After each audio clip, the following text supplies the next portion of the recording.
Alright, so despite the Eagles' trending downward rushing attack, Nick Sirianni believes it's not a problem. However, Jason Kelce disagrees. But what's the one solution to get it straightened out? And Julio at tight end? I don't know. Let's talk about it. But first, let's run it.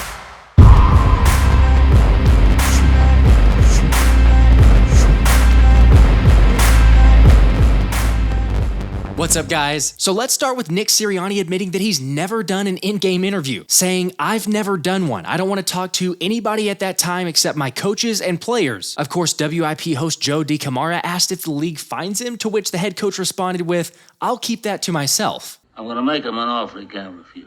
How awesome is Sirianni? Honestly, Philly Nick's probably right in that Mr. Lurie takes care of that fine. Because come on, the Italians got better things to do, like, for example, figure out the running game. Sure, okay, it's not the worst since the Eagles are the number 7 ranked rushing offense, averaging nearly 130 yards per game, which alright, cool, I'd take that. Except we've all seen it in steady decline, with the Birds not running for more than 110 yards over their last 4 contests, and only averaging 87 yards per game on the ground. Now, obviously, DeAndre Swift was just about unstoppable the first few weeks against the Vikings and the Bucks, so somewhat inflated those numbers. Yet even so, I think we can all attest to something being off. Although Sirianni disagrees with that notion. I just think that the run game is executing differently than what you've seen.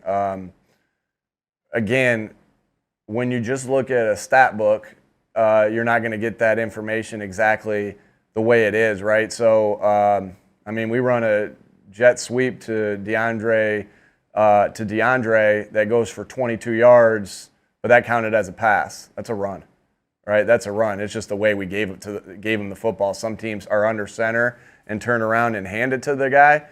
Some teams that are gun teams catch it and pitch it forward.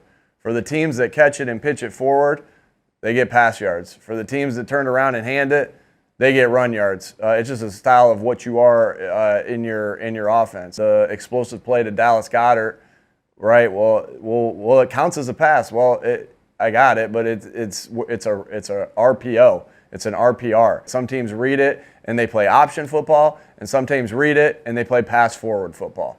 Those are runs. Okay, so those of you who've been following know I completely disagreed with offensive coordinator Brian Johnson's claim about the extension of the running game as well. But let me just clarify, I understand how RPOs work, and sometimes it doesn't always add up on the stat sheet, but I'm just saying based on the eye test, we don't look near as dominant in the run. However, I won't argue Sirianni's points about Agent Zero's 22-yard run against Dallas. See, I even called it a run. And I guess you could say Goddard's big play fits somewhere within that realm. By the way, that's an incredibly dirty hit, which I'll address in a sec. But if we want to talk about the physical ground game, I'm just going to say it doesn't look like last season. And despite Sirianni being okay with where it's at, Jason Kelce isn't happy with it. Well, it hasn't been good, yeah. I think it's close. The run game's hard, and it's hard for a number of reasons.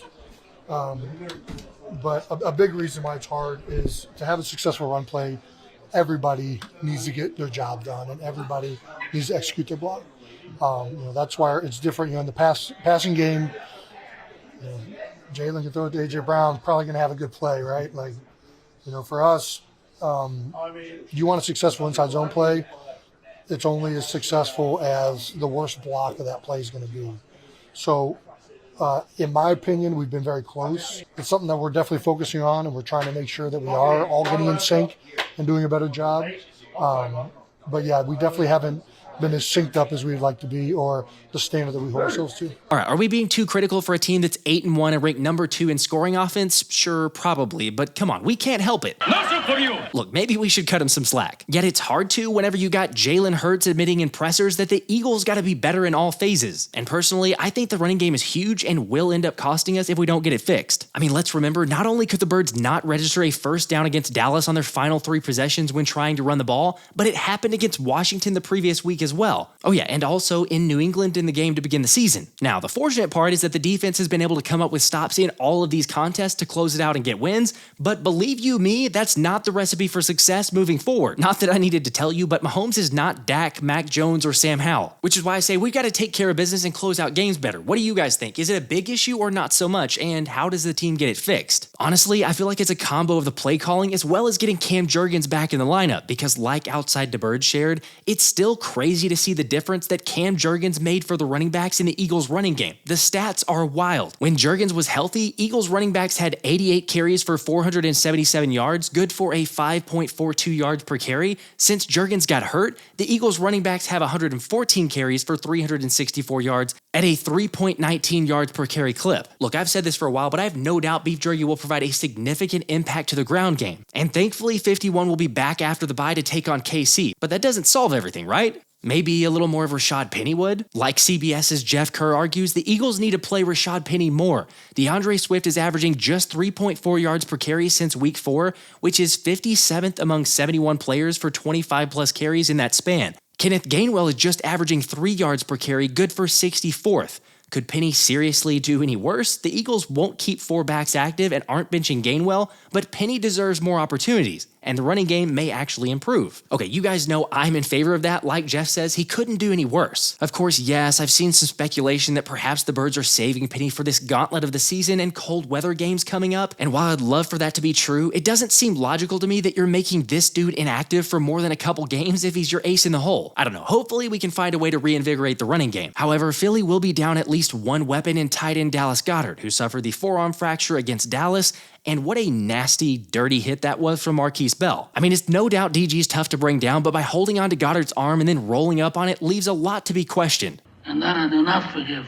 Yeah, let's just say he's got it coming for him when we visit Dallas. Speaking of which, if you join the channel as a member for as low as $3 between now and the end of November, you'll automatically be entered to win 2 Eagles regular season tickets of your choice, in case you want to go to the Dallas game or some other one. But let me just go back to our Dallas real quick. So obviously he's out for at least 4 weeks, and I know there's been a lot of reports, like I've mentioned previously, of more Albert O, or what about seeing Dan Arnold come back, or even Rob Gronkowski out of retirement. However, Sirianni said the loss of Dallas Goedert doesn't only fall on the remaining tight ends, but suggested the Eagles can use different personnel packages to help replace number 88. Okay, but I guess the question is, what would that look like? Perhaps sliding Julio Jones into the tight end spot? Obviously, it's a no-brainer that Julio matched up against a linebacker or safety is almost always a mismatch, so the passing game could be alright. However, Martin Frank also brought up a couple drawbacks, such as staying into block or chipping on a pass rusher, which can be minimized to some extent by the Eagles going with 12 personnel, 1 running back, 2 tight ends, and 2 wide receivers, just in case anyone was wondering, and throwing Jack Stoll in there, who's a good blocker. But I don't know, I don't really like the idea because it pretty much telegraphs what you're going to do. I mean, maybe in unique special circumstances I'd be okay with it, but it doesn't feel like the long-term solution. What do y'all think though? Would you like to see Julio more often as a hybrid tight end? Realistically, I think we'll be fine because we've got Jalen, who's just been on another level the past 3 weeks, ranking 1st in the NFL in completion rate, passing touchdowns, and passer rating, while being 5th in passing yards. Like, this dude just seems to have a top 10 dime every week now. And even Donovan McNabb was impressed with his performance Sunday, saying, "I was impressed with the way he played in the second half, knowing he was banged up, but the thing is, you couldn't tell what was bothering him.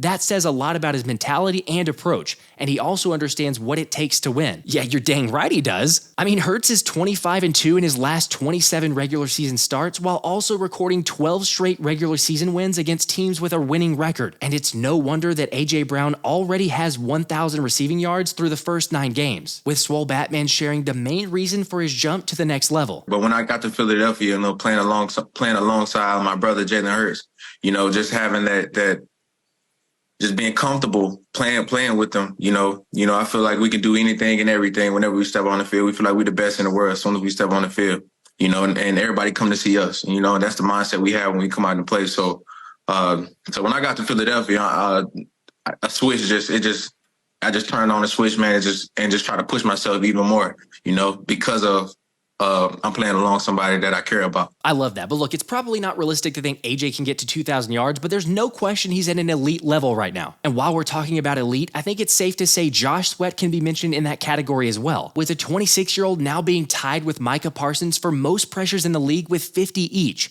And after picking up a sack against Prescott Sunday, now has 6.5 on the season. I mean, really, both edge rushers were pretty dominant, with Reddick also recording a sack, and both Hassan and Sweat now finished in the top 5 in Week 9 based on pressures, which I think many of us assumed we'd see this type of play from Reddick, but I've just got to say Sweat is one of the most underrated players on the Eagles defense. Yet thankfully this season he's forcing people to take notice. Even so, with that area being a huge strength for the D, it's pretty obvious where our continued weakness lies, with the Birds giving up the most completed passes against, passing yards, and air yard on completion, while also being near the very bottom in terms of interceptions, passing touchdowns, and quarterback rating. Okay, you didn't even need to be told that because you knew it from watching the games, although history's on our side if you believe in that sort of thing. Since no team has won at least 8 games in 9 weeks to start a season since 2006 when the Indianapolis Colts beat the Chicago Bears to win the Super Bowl. Well, okay, I guess we did it last year, but I don't think they're counting that for some reason. I don't know. However, even though I'm confident in the squad getting back to win it all, my hope is that Sean Desai is as good at bye week adjustment as he is on second half adjustments. Otherwise, we might be in trouble. I guess it's kind of a blessing, if you want to look at it that way, that we get to test ourselves against KC coming out of the bye. And call me crazy, but I think I'm going to still say we'll be all right with extra time to prepare and self-scout as well as build on the continuity. All right, reminder about the live show tomorrow night at 7 p.m. Eastern. Feel free to stop by and let us know what your concerns are on this bye week. This has been the Philly Special.